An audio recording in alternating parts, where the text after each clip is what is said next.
Sometimes a presence is so steady you may not notice it changing. For over 65 years, we've been constantly innovating. And in partnering with Ochsner, we continue to offer the most advanced technology with minimally invasive techniques for general surgery and for specialties from orthopedics to neurosurgery. Many have noticed, earning us the most accolades on the North Shore for quality, safety, and patient experience. St. Tammany Parish Hospital in Ochsner, shaping the future of health.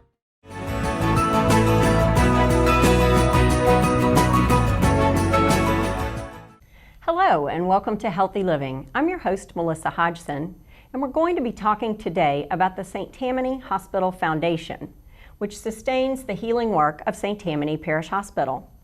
We'll talk with Greg Pellegrini, chairman of the foundation, Melanie Rudolph, who is the foundation specialist, and Mary Lee, who heads up the Healing Arts Initiative Committee.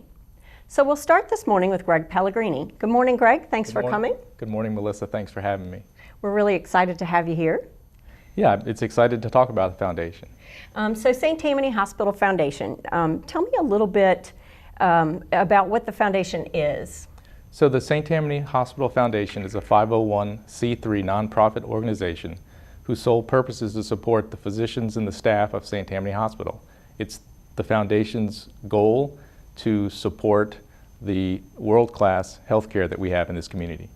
So in a lot of ways, people tend to look at the foundation like the development department, like it's a piece of the hospital, but it's really a separate organization. It's definitely a separate organization set up with separate bylaws, separate governance, made up of community leaders who just have one goal in mind, and that's to support the hospital. Right, and those community leaders, you have staff who are part of the foundation, and we'll talk with Melanie in a bit about that, but also a board of trustees. Yes, that's correct. We have 11 members now, and they really come from all walks of life in our community, and they have really different skill sets and different abilities and different passions, but one common thread is we all want to make the hospital better. Outstanding. Okay, and so that group of people who lead the foundation board, then you're making choices to come give of yourself. That's not a paid position. So what motivates you to give that way to the foundation? Well, we live in a great community, and my family lives here. I have great neighbors that live here, and we deserve world-class health care, and so it's our goal to support that and to try to do that. I try to do that personally, the board does it, and it's a good thing to do. We deserve that in this community. That's a beautiful way to look at it. I like that. Can you talk a little bit about how the foundation goes about meeting those aims? Well, generally speaking, we raise money, and we raise money in various ways, whether it's somebody just donating money because they had a phenomenal experience at the hospital and they want to give back. We have corporate partners who understand that it's important for their employees to be healthy, and so they want to support the hospital because they want to have good, healthy employees so they can do their business. We have people that will put us in their will, and so they'll leave some money to the foundation in their will, and that's just a phenomenal way to give back, and maybe you make that decision now, and 10 years from now, the foundation gets some money. And we use those funds to give to the hospital to enhance the care that they're giving now. Outstanding. Can you also talk a little bit about how that's sort of a circle that you've just described. So as volunteers, you're on the board, you're making decisions, someone gives money or they plan. How do you take who you know in the community and tie that to this opportunity? Do you meet with people? Do you get out in the community? Do you bring it up when you're just talking with people about something else? Well, one of the roles of a board member is to educate their friends, their family, and their colleagues about the hospital, what the foundation is doing. We're really just champions of the hospital. So if I have the opportunity and somebody asks me, what have you been doing lately? I certainly bring it up and I talk about the foundation, and I certainly give them the opportunity to donate, or you can donate your time, you can donate money, or just spread the word. Okay. I know in the early days of the foundation, it goes back to about 2003, one of the biggest struggles that the hospital and the brand new foundation had was helping people to understand that St. Tammany Parish Hospital, although it has parish in the name, is not itself a government entity and so doesn't have a tax millage attached to it. It's completely self-sufficient and does its best to grow with the needs of the population. But the idea of that separate private charity, St. Tammany Hospital Foundation, was to enable people to make things even better, to bring that world-class level. I think that's correct. Those ladies and gentlemen that started the foundation 16 years ago now had an incredible vision that they saw that the parish was growing and that the hospital needed to grow with the parish. And because the parish does not get any ad valorem, the hospital doesn't get any ad valorem taxes, they only live off the gains that they have, and their ability to grow really is, the foundation was necessary. And these ladies and gentlemen were brilliant in seeing that, and the foundation has done phenomenal work over those 16 years. It's been exciting to see. The foundation has grown from kind of this idea in the hearts of some dedicated volunteers, and some of those folks are still involved today, and then new leadership that has come in and helped to grow the foundation and in turn grow the hospital. Yeah, I mean, it's amazing that the foundation has been able to support large projects, medium-sized projects, and small projects. We supported the pediatric emergency room, but we also support toys for the kids, new pieces of furniture or equipment. And so it helps the employees who are looking for just something that makes their everyday work better and helps the patients. And new buildings and concrete and bricks and mortar. It's right. All of that. Everything from crayons on the art carts to I'm trying to think what's going in Expansion 2020. Steel girders in the sky. Steel girders like the beam we just put up the other day. That's correct. It's very exciting. Can you talk a little bit about if someone is interested in having an impact at the hospital, how can they become involved in the foundation, or how can they have an impact? There are just numerous ways to volunteer. If you want to be a board member, we're always looking for new talent. If you just want to be on one of our board committees, we have several board committees, including Healing Arts, which you'll hear about shortly. Or you can just come to one of our special events and buy a ticket or volunteer. I mean, you can sign people up, help at the golf tournament. There's just many, many ways that maybe not donating money, but donating your time. Absolutely. So those are ways that people can give of their time, which is huge, and the foundation desperately depends upon people who are willing to give their time, like you. Absolutely. But then also, people can just write a check, make a donation, but they can also plan a little bit. Can you talk a little bit about planned giving? Sure. I mean, that's the opportunity that we talked about earlier where, say, if you have a life insurance policy that at one time in your life was meant to care for your family members in the case that you couldn't, and that necessity no longer exists, you can change the beneficiary to the foundation. And the proceeds of that life insurance policy will go to the foundation, which will benefit the hospital. And you can leave a legacy that way that will help generations. Gosh, that's probably something none of us really think about. That's a wonderful opportunity. It doesn't have an immediate impact on one's regular monthly expenses, but it's something that you know you've done for the future of your hospital in your own community. Absolutely. There are just a number of ways. And you know, I would be remiss without talking about the hospital employees. We have an employee campaign, and the employees themselves, either through payroll deduction or a one-time payment, donate to the foundation. And I think that that's a wonderful thing. And I think this year they donated over $100,000 to the foundation. This is from the employees. That's really exciting. As an employee myself, I have to say I'm proud to give to the foundation. Well, Greg, thank you so much for coming in today. We really appreciate you being a part of our show. Great. Thank you, Melissa. I appreciate it. Up next, we'll be talking with Melanie Rudolph, Foundation Specialist, about how the Foundation uses events to raise funds for the future of St. Tammany Parish Hospital. We'll be right back. Thank you. Thanks. Thank you. Thanks for Sunny Face Eggs. For my baby sister. For my fishing buddy. Thanks for my mama's gumbo. Thanks for my mom. We enjoy receiving awards and recognition from our peers, but the true reward comes from seeing positive outcomes for our friends and neighbors. So thank you for trusting us. St. Tammany Parish Hospital, world-class healthcare, close to home. Welcome back to Healthy Living. I'm your host, Melissa Hodgson, and we're talking today about St. Tammany Hospital Foundation. We talked with Greg Pellegrini, chairman of the Board of Trustees of the Foundation first. Next, we're going to talk with Melanie Rudolph, who is one of the staff members of the Foundation staff. Melanie, thanks for coming in. Thank you so much. It's so fun to be here. Great, glad to have you. So, Greg talked a little bit with us about what the Foundation is and sort of its structure, what its aims are.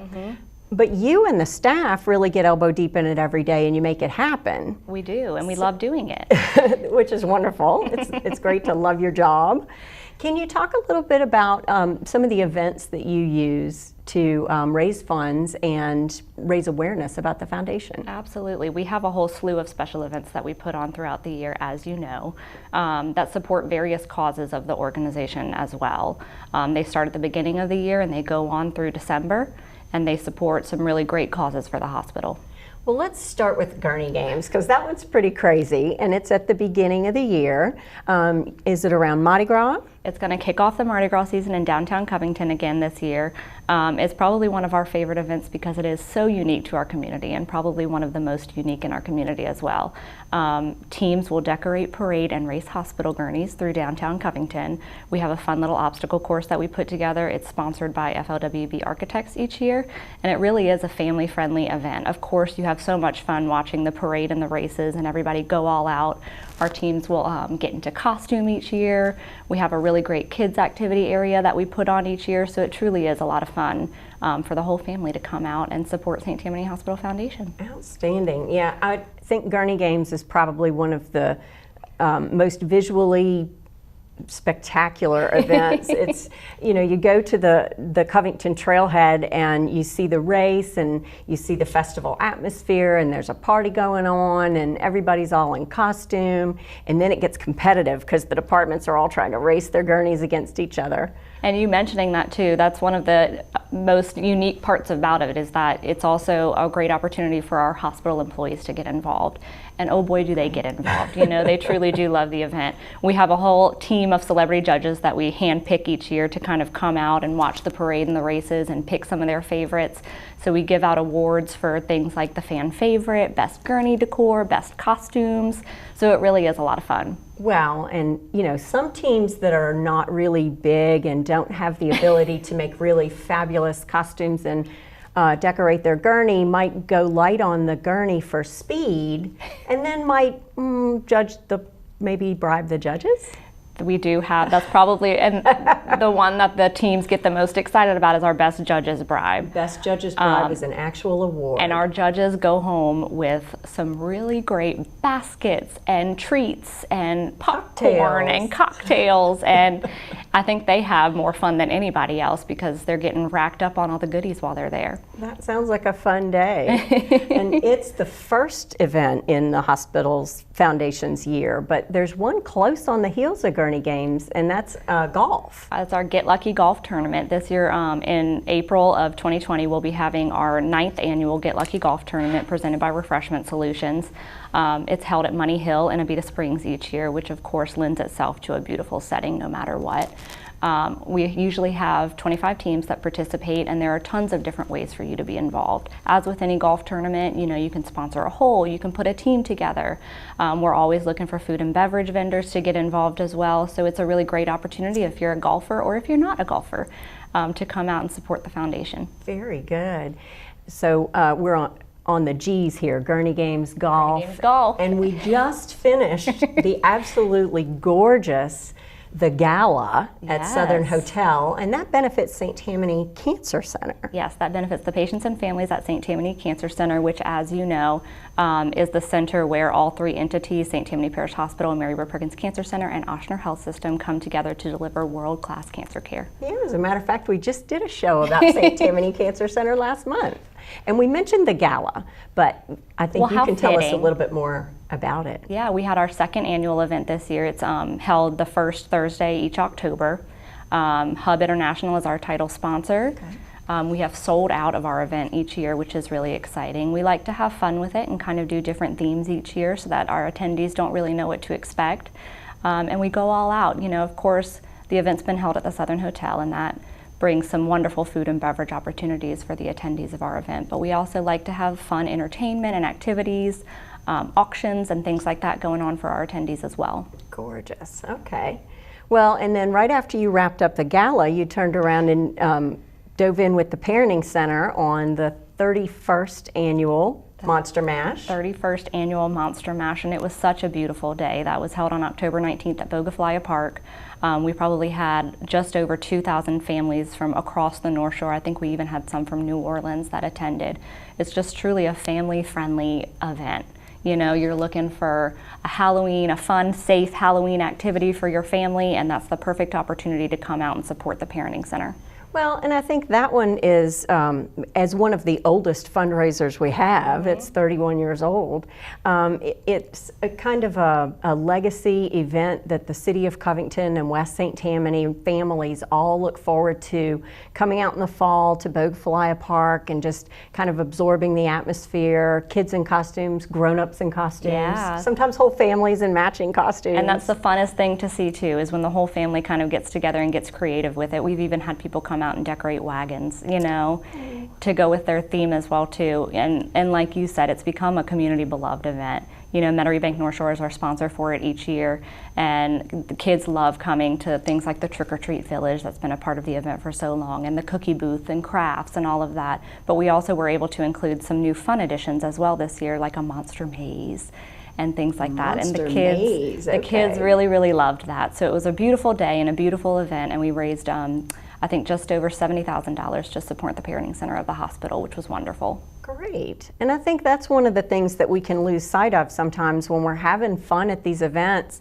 We're really supporting the healing work of the hospital through St. Tammany Hospital Foundation. Absolutely, and Monster Mash, I mean, with all of our events, truly, you know, you come to them, you have so much fun, and we make sure to bring the fun and make sure that you're enjoying yourself there, but we also don't want to forget to drive that mission home that, you know, you're really making a difference for the patients and families at St. Tammany Parish Hospital when you're there.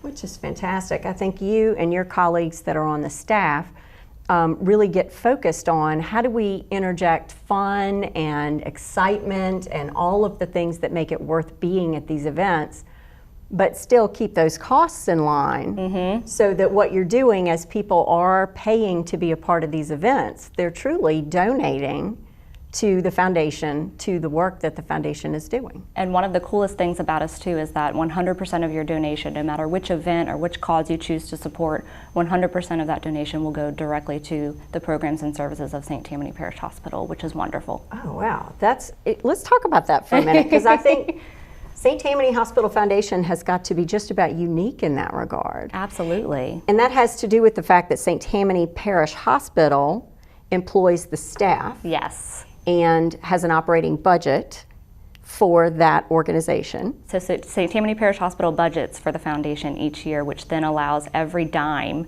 and penny that we raise to go directly to that program or service that each individual wants to support. So any gift that you give, aside from our special events which support each cause, you can designate for any facility, for any program, for any kind of construction, you know, anything that's going on that drives your heart and makes you want to give to the foundation, you can give to that, and you can know that 100% of that gift is going to go to support that. I am 100% impressed with that. That's pretty neat. Melanie, thank you so much for coming in and talking about the foundation with me today. Thank you so much.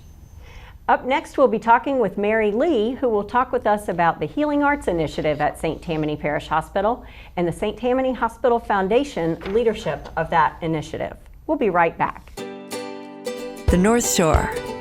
It's our place. Where finer things are sometimes the simple ones.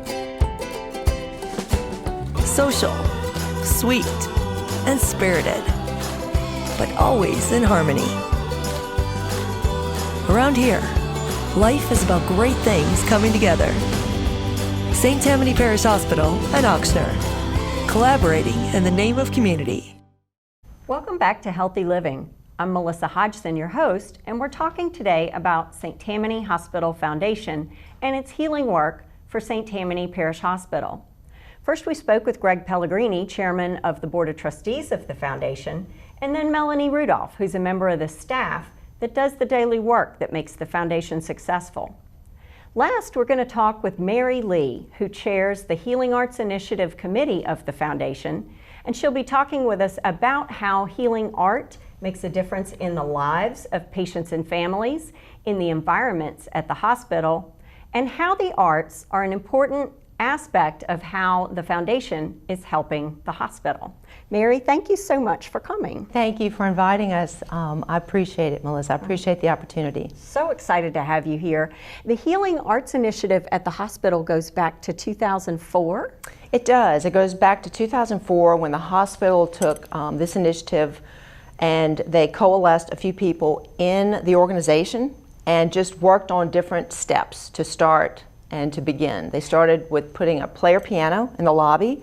Then they went into patient care areas like radiology and painted healing ceilings and murals on the wall and things like that. But it was just a staff-oriented committee, if you will. And later, that branched out in 2010, 2011, it branched out into community leaders who were interested and wanted to have a say-so in how things worked. And right, it was a little bit of a risk, I think, because you have all these different opinions and you have to kind of coach all that, but it's turned out to be fabulous. I've been on the committee. Next year it'll be 10 years. Oh, that's wonderful. Yes. I'm glad we've had your involvement that long. Yes, it's been a wonderful process for me. And I feel like that 2010, 11, 12 time was a time when the hospital had quite a few expansions, new buildings, Yes. things like that going on. And that was really the first opportunity to bake the healing arts into some of the environments. It was. The then Mary Bird Perkins Cancer Center was juried for artwork there, and the Women's Pavilion was juried for all the artwork there. It's a spectacular project from the ground up. It was really the first healing arts initiative, bricks and mortar, wall-to-wall initiative that the organization planned and executed and completed. And it's still a place where people like to show up in the lobby and read their newspaper or write or just spend time because it's so very relaxing. And I think that gets at those principles of the healing arts, that what we are doing is not just hanging pretty art on a wall or bringing music into an environment. We are creating environments that are healing and soothing and help to foster the actual healing work of the hospital. True, and I have to go back to, most of the healing arts is centered around psychology, color theory, and Eastern philosophies. So if you just think of something that we're all familiar with, a spa. We go into a spa so we can relax. And the spa has beautiful music, soothing colors, nice colors on the wall. Everything is just very kumbaya. Everything is just very, calming. Absolutely. And the hospital environment should really emulate that in every way, obviously, because it's a very stressful place to be. Right. Other than the birth of children, most of the things that people are coming to the hospital for can sometimes be scary. Right. They can be life-changing for good and bad reasons. And obviously, the clinical professionals who are providing that care are healing and saving lives every day. Yes. But what the healing arts are able to do is make those environments that those people work in and that our patients heal in supportive. Yes. For the aromas and the sounds and the sights. All of the senses are involved in the healing arts. You are so correct. And I know that as a mother of a daughter who is heavily involved with the arts and a son who is very heavily involved with music, and band playing and things like that, you understand the joy that comes from the youth when they're engaged in art. So it's this sense of contributing in a very signature personal way with someone's immediate environment. So we have three primary customers. We have the leadership of the organization that we serve. We have the patients, the family and the staff, like yourself, that we serve. And we also serve the artist community. So when we bring these three forces together, we all work together for one common goal, and that's to elevate the profile of healing within the organization and to always further our work at the next level. And it is a very busy job, I have to say, but it's one that I learn from every day with our committee and our community, and I'm very, very thankful to be a part of. Well, that is beautiful. And one of the maybe highest profile events that your committee has been doing is a rotating exhibit of art. Yes. So your committee is reviewing art for Principles of Healing Arts, and during a show, at least once and sometimes twice a year at the hospital.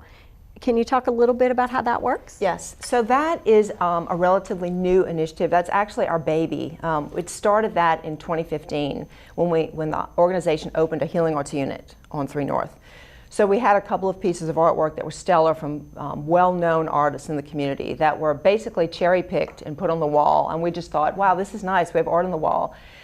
And at that time, I talked with leadership in the organization to see what we could do to further that, which would involve, buying professional hanging equipment, maybe getting anti-theft devices, and kind of getting deep in the weeds on this. So we decided to just do it and see where it led us.